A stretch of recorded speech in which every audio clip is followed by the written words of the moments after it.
So I like to have conversations.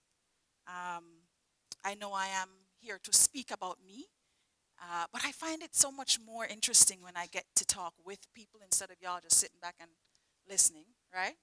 So we're going to have an epic conversation today, and the conversation that we're going to be having is around the theme of learning to live through a diagnosis of death. And I wanted to contextualize that for you all. So, how many of the survivors in the room remember the day when you actually got the news? Can I see hands? Yes.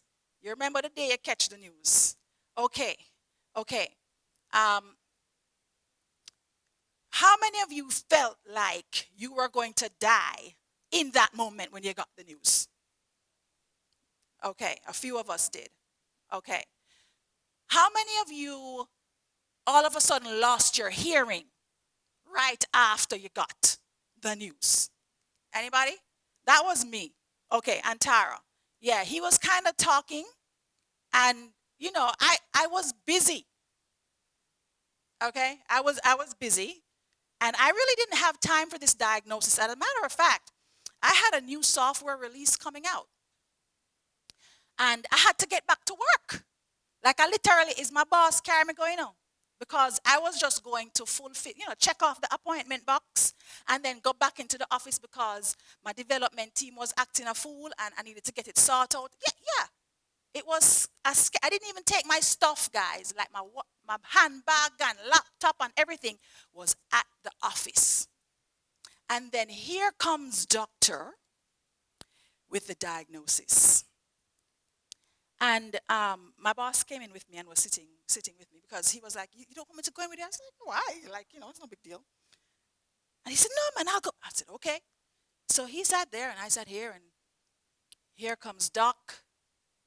And he said to me, well, Mrs. Walker, I was Mrs. Walker at the time, um, the test came back and you tested positive for breast cancer.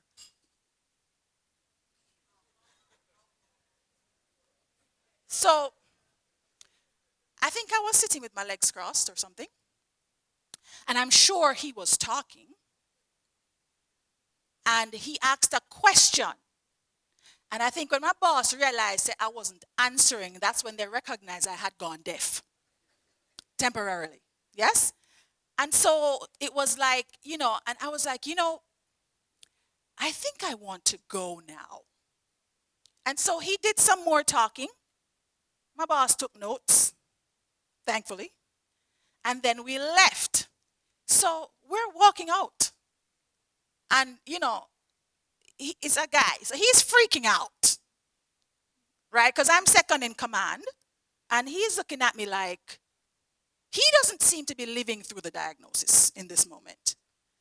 And so he looks at me and he's like, he stops me in the parking lot. He's like, hey. And I was like, don't we have a 1 o'clock? We have to get back to the office, right? And he was like, no, you're going home. And I was like, no, I have a meeting and the release. So I just kind of moved on. I was not interested in having breast cancer. I wasn't interested in having anything except what was on my calendar that day. And possibly what the help I did cook for dinner that evening. I was just not interested. Was anybody here interested in having cancer? No, you don't wake up and say, yeah, I think I'm going to get me a diagnosis today. No, that's not what happens, right? So here I am, and the truth is, I think one of the reasons why I didn't want to go home is because home wasn't very happy for me at that time. I was in the middle of a separation from my now ex-husband. And we had 3 young children. My son was 11 at the time. And my daughter was 6 and the other one was 2. And things were not happy. As a matter of fact, he had been gone for about 3 months when I got diagnosed. And I didn't invite him back. He came back on his own fruition, wanting to work things out. And so home was tense. Anybody ever been in a tense house? Mm-hmm. Yes, Judge. I didn't have to ask for an amen on that one. Yeah, so home was a bit tense, and I got this diagnosis, and when my hearing came back, I was hearing very loud voices in my head, like talking all kind of things about what's going to happen when I get back in the house, and what am I going to say? Am I going to, and I lived through that diagnosis, and I lived through many other things following that. Um, I think what occurred for me in that moment was not even about living my best life. What occurred for me was just, oh my God, what's going to happen to my kids? You know, you say, oh my God, what's going to happen to my mother? Oh my God, what's going to happen to my son? You start to think about those things that are next and most important to you, okay? And so for those of us in here who are not necessarily on the other side of a breast cancer diagnosis, your diagnosis of death don't have to look like that. You can be living with your own diagnosis of death right now. It could be that you're in an unhappy marriage. It could be that you can't take a job. It could be that you have some other type of critical illness. Or maybe you're dealing with anxiety, maybe you're dealing with overwhelm, stress, depression, diabetes. There are so many different things that we are either diagnosing ourselves or have had a medical professional help us with that diagnosis. Sometimes, you just exclaim, you're in the traffic and the robot taxi man, Lord, me I got dead. And you take it for granted, the word death. But I can tell you, in the very short weeks following the diagnosis, literally, I was told it was aggressive and I had to be operated on very quickly.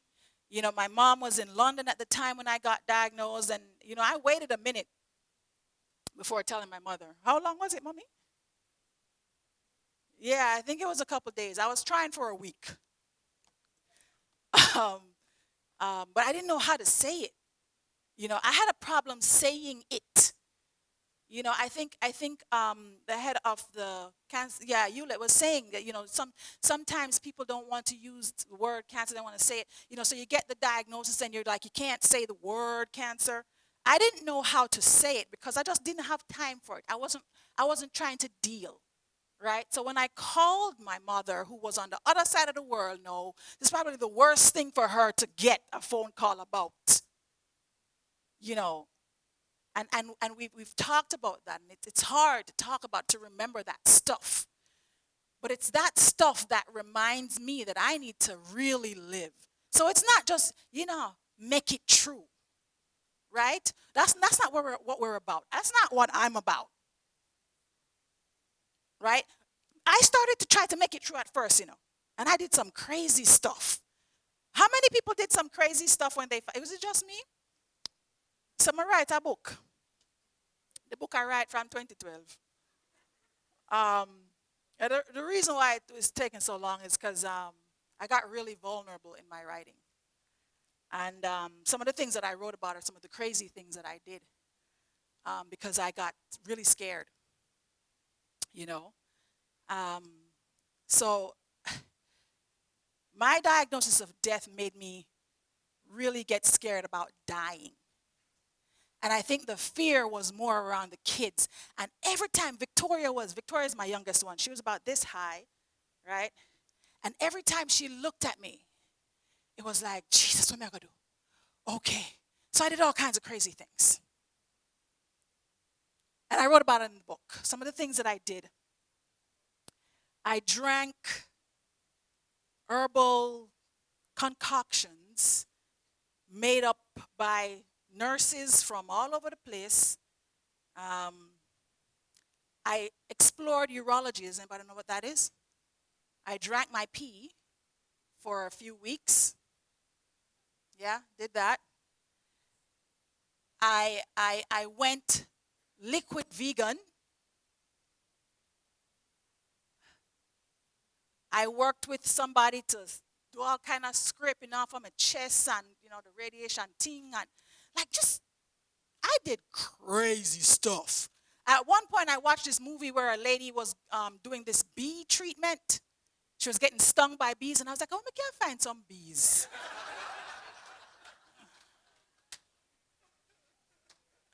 No, understand it now. You see, when you really look, I look on that, you would try. I bet you any money, say, today, if you never get diagnosed, or you go, you start. I say, I wonder if I should drink my pee. I watch. All right. Okay, so so really, what I really wanted to share today, I'm gonna just share 3 lessons. I like to do things in threes. I don't know where I pick it up from. Somebody famous or something, a real smart person. Um, I wanted to share just 3 of the lessons that I learned through my diagnosis of death. And these are the things that I'm using to live. On Saturday, I was speaking at another breast cancer foundation, JK Breast Cancer Foundation, and I shared 3 lessons about self-care and self-love. And today I'm going to share the 3 things that I think are pertinent to um, living, like real, live, not make up live, not make it through, not saka. Yeah? and the core thing behind these lessons that I'm sharing with you is really about making every moment exquisite. You know the pedantics of having an event. The serving staff, they're going to come out, they're going to serve the soup, and then they're going to serve the salad. And it's about making every moment of life exquisite. Even when it rain, even when the robot taxi are running off of the road, every single moment can be an exquisite experience. It can be a magnificent moment in your life because you never know when you're going to have to live through a diagnosis. All right, so I'm going to be using my cards. So I made these cards, called intention cards. Yeah, girl, I'm so excited. Um, they're coming out. They're going to be here. I saw the shipment from UPS, so much box. But I made these cards based on just the learning that I've had around my mind and how much dis-ease in our lives begin in our minds. That's where it starts, right? That's where it starts, that's where it stops. That's what happens first. Everything starts in the mind and then in reality. So I figured if I go into this living thing, then I need to make sure that where it starts is sorted out. All right, so I'm using 3 cards. I actually have a deck to give away to somebody here today. And the first lesson I wanted to share is I love myself. You know how you think you love yourself? People talk to you about it all the time and you say, yeah, man, I love myself. Well, clearly I wasn't loving myself enough because I was under an extreme amount of stress. I was overworked. I was burnt out. I was stressed out. I was in an unhappy relationship that I would not walk away from because I did afraid how to look to people, right? I was overextending myself at work. I was not accepting enough help. So living for me now is loving myself. That's what I spoke about on Saturday. And what does loving myself mean? It means I acknowledge to myself that I am lovable and I carve out time to focus on me by tending to my spiritual, emotional, and physical wellness. So it's not just one thing you're focused on. You're focusing on the whole human. When they're treating your cancer and they're giving you chemo, it'll go through the whole body. The chemo is treating your whole body, even if it's not your whole body sick. So why don't we kind of get ahead of that and take care of our whole selves first? Yes? Yes? Okay. Second lesson. And this one, it took me a little while to get this because I'm a high performer. You know, I work really hard and people hire me because I get things done and, all of them good things. But somewhere in there, I wasn't believing in myself. And so when you have the self-loving going and you're doing that and you're taking care of all of you, the next thing is really, are you in touch with who you are being? And do you believe that you are the person that you want to be? Do you believe that you can create this amazing life that you want? Or are you still living in fear and doubt and the same stuff that got you sick in the first place, is it going to return because you don't believe that you can have wealth and health and wellness? Sorry. So, what does I believe in myself say? It says, I consistently remind myself. So, this is a deliberate thing that you're doing consistently. I consistently remind myself that I have everything I need to create the life I want. And that doesn't mean you have to wait until you have riches. It doesn't mean you have to wait until you have the proper house, the proper husband, or the proper wife, or the proper job. That's not what it means. You already have it.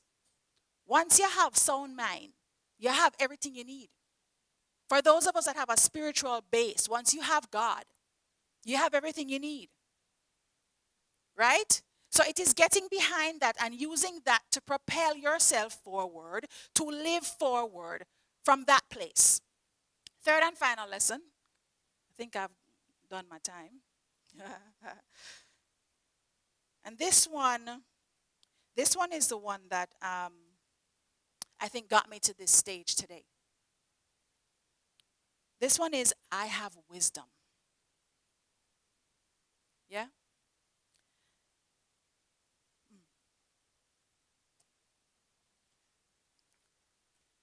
I seek to learn.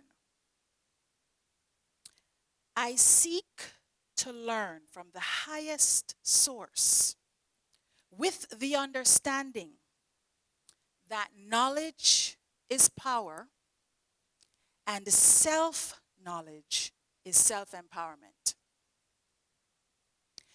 I just want to encourage all of you to get to know yourself. I want to encourage all of you to seek knowledge from your highest source. And then to use that knowledge to live your best life in this moment, in an exquisite and magnificent way. All of you, no matter what it looks like on the outside and no matter what it feels like on the inside, the moment that you start to lean into yourself, your self-empowerment will come. You don't have to wait for the motivational speaker, There's a whole heap of them to choose from these days, but you don't have to wait. It's all there already.